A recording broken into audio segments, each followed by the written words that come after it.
All right. Um.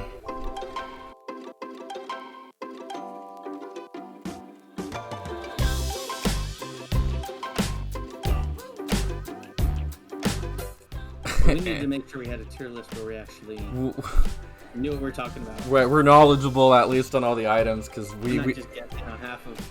I have seen probably all of these films at least 3 times. I've seen all of them at least once. Most of them probably multiple times, but I have not. So there's some, like there's one in here that is probably predates every one of these movies that people don't realize is on this list. But I've only seen that one once. But there's some good movies out there. Is it the Hulk? The Incredible Hulk is the. I know it is the MCU, but people forget. I think they just think it's a follow up to the original, which is not a good movie. So Incredible Hulk came out in 2008. Iron Man came out 2008. So they came out the same year. And they're both MCU? People forget, but because it came out right around the time Iron Man did, and we just assumed it was a sequel to Hulk. Yeah. With the Ang Lee movie, which was garbage. But wait, which one? Hulk. Oh yeah, with Bruce Banner. Not Bruce Banner. Yeah. No, the actor. Yeah, Eric Bana. Eric Bana and Eric Bana. Bana or Banner? That guy. Eric Bana. Bana, okay. Bana, that was the Bana. That's what got me. Dude, his name is like a superhero name. Let's be real. And then who I forget the. Oh, Jennifer Connelly. Jennifer Connelly. Oh God, I love her. And then Nick Nolte was the dad, who was. Right. I think we look at like the name of the character was like Changing Man or something. It's like really boring. How do you want to start this? Do you want to start in any particular order? Let's start with what we think was first to our best knowledge. Okay, which now that we've mentioned this, I'm gonna just put that in not okay. Yeah, the thing is, like, it was somewhat entertaining, but didn't really stand out. It was probably my least favorite. Even talking about Hulk, probably my least favorite image of the Hulk character. It just looked weird, like Hulk with a bowl cut and like his like pecs like stretched, like it was like super muscular but weird in a weird way, like and Hulk that hadn't had any liquids in 3 months. Like all the muscles like show like there was nothing. And then the Tim Roth character who was turned to be the Abomination was like okay, he was like a military guy. Right. There's nothing stands out. So like other than there's like a Hulk and there's like a fight scene between a normal guy who kind of that's what I was gonna say. It's and then Hulk, and then there's one with Abomination and Hulk, and there's just a lot of destruction. Just, other than that, nothing. It's very forgettable. Very, very forgettable. I don't want to say it's dumb because it's a good cast and Edward Norton did good. It was a Comedy Central roast that he was on. Yeah, and he did not like the script. And he just like did a little like rant about like, sorry, I try to do a good job, guys. It's like, bro. I tried to elevate this beyond the script. He was so bitter about that, and he didn't seem like the type of dude that just wanted to go with the flow. Superhero. And I remember at that point, like nobody cared. Like at that point, like even before that came out, before Iron Man came out, like superhero movies were like Blade was good. Blade, I don't think is technically in the MCU, but Blade. It will be. Came out like a year earlier, and that was a good movie. Yeah. But beyond that, like I think here's my problem with Hulk. Other than the Spider-Man movie. I think in general, I'm never gonna enjoy a Hulk movie by itself because it's like watching Superman. Like Superman is the most unfun hero because it's like, oh, I'm literally the strongest, fastest, most powerful being in not just Earth, but like the universe. And like I don't know, like there's no weakness, and the Hulk is just like too ahead of myself. I have similar thoughts on Captain Marvel, but a little bit. But at least Captain Marvel, you got to see the build up to that, and she wasn't Captain Marvel, the like crazy powerful being until like the last like 15 minutes of the movie. It is an origin story. This was Hulk's already Hulk. He's already Hulk. Yeah. There's a term in kind of, is not even just movies, but in like characters called Mary Sue, which isn't just like a female character, but it's just a character that's too perfect. Like Superman is a Mary Sue. Like just characters that are just too perfect. They have no flaws. They have all the power, and there's just no real depth to them. Right. And I definitely don't think Hulk is that type of character, because he's got the whole idea behind. It's like there's trauma behind him. He's kind of like an extreme level of Dr. Jekyll, Mr. Hyde type of thing. Yeah. You know. But on a Superman level. Yeah. Yeah, but the idea behind Hulk is like as much as you can bring. In a way, it's kind of like, and it's not MCU, but it's kind of like not Dark Side. It's in Batman vs Superman. It is a comic where Superman dies, like from the 90s. Apocalypse? No, not Apocalypse. No, Doomsday. Doomsday. Yeah. Which is the idea is like, it doesn't matter what you bring, he'll adapt to it and get strong. Which is kind of like what Hulk is. Like, yeah, you could beat him, you can punch him, you can be strong, but he adapts and gets stronger to what I'm going to try to remember that thought, because there's another superhero on this list that's a very big one that I felt in a certain movie, that concept of, oh, they just adapt and they beat you every time type of thing. But for this one, I don't know exactly what you're thinking, but I think I do. Okay. Okay. Yeah. When we get there, I think Not Okay fits. I think it's not. It's one I've seen once, maybe twice. Would never really watch again. Yeah.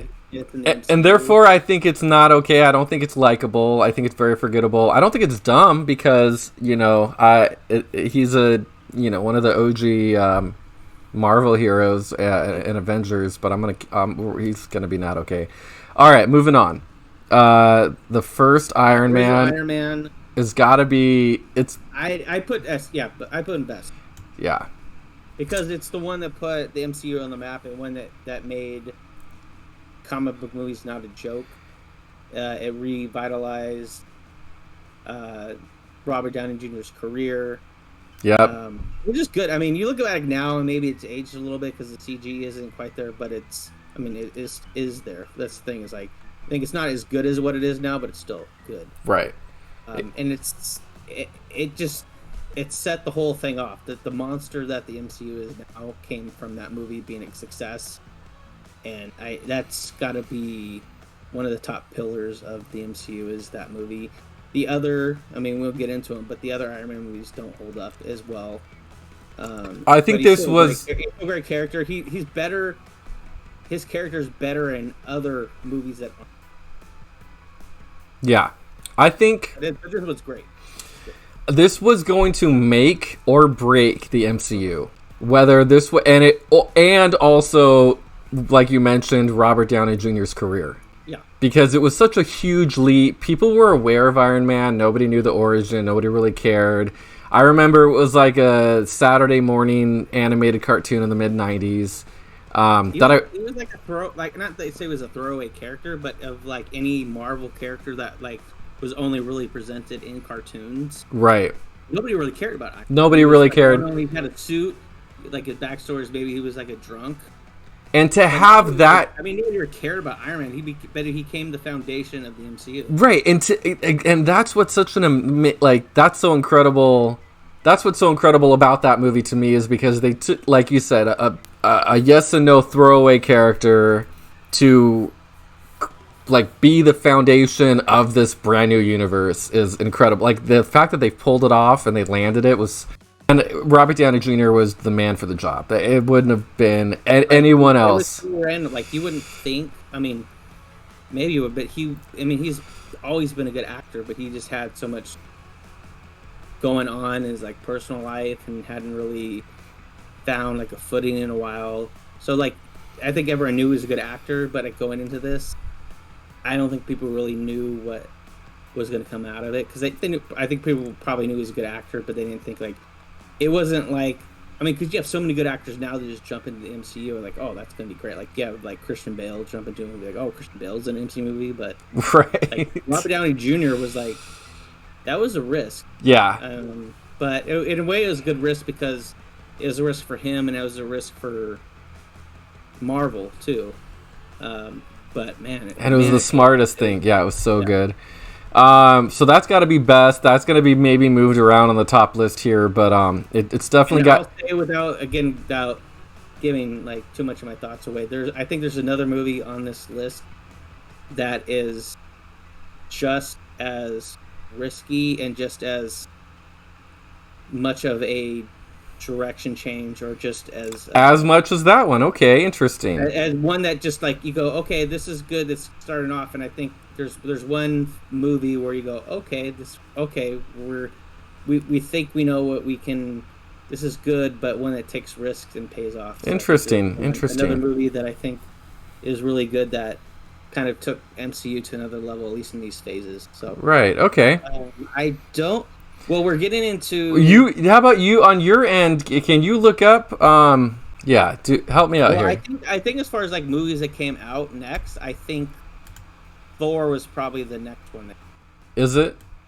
Yeah, it's either Thor, or it's which I'm pretty sure it's Thor. Is that or Captain America? But I'm pretty sure it was. You're not gonna look it up. We're just gonna go with Thor, I guess. Yeah, Thor, because they're close enough. I think that's gotta be. I think it's. I do. I mean, yeah. It's like if there is an in between here. If this list went from 10, 9, 8, 7, 6, that would be a little bit more. I think, for me too, is what was good about Thor is it was also kind of risky because it's basically about like. How about we do this?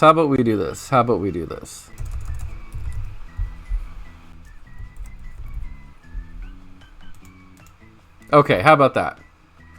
Yeah, and what surprised me about Thor, what I was surprised about Thor was basically really think about it, it's like a space superhero.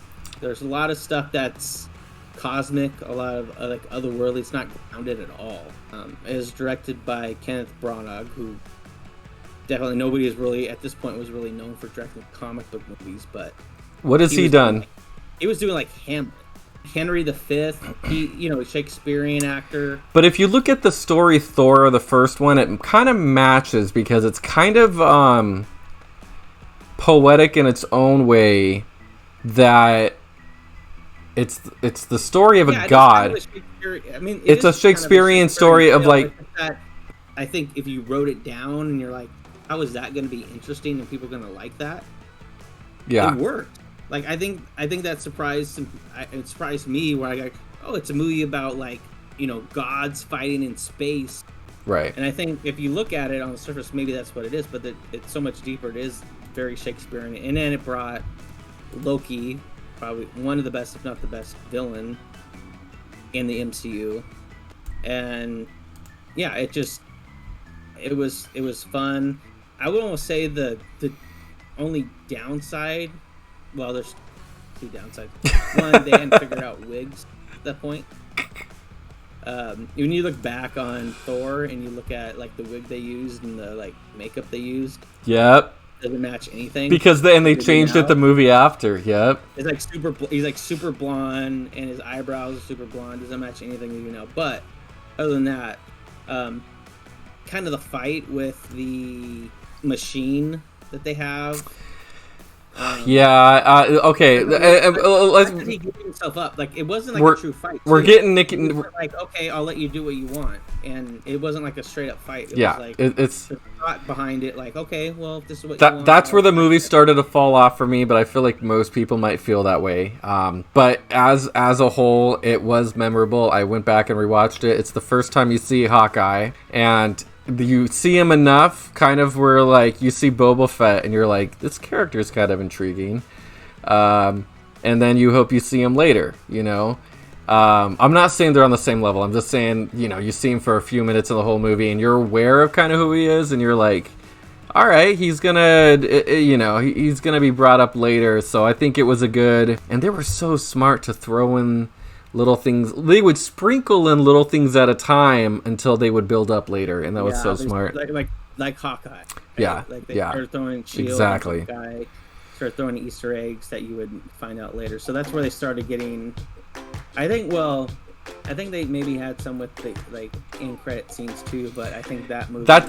Those don't count. The movie itself. They don't count. Yeah, they're not the movie itself. Okay, so that's gonna stay on good, and then we got.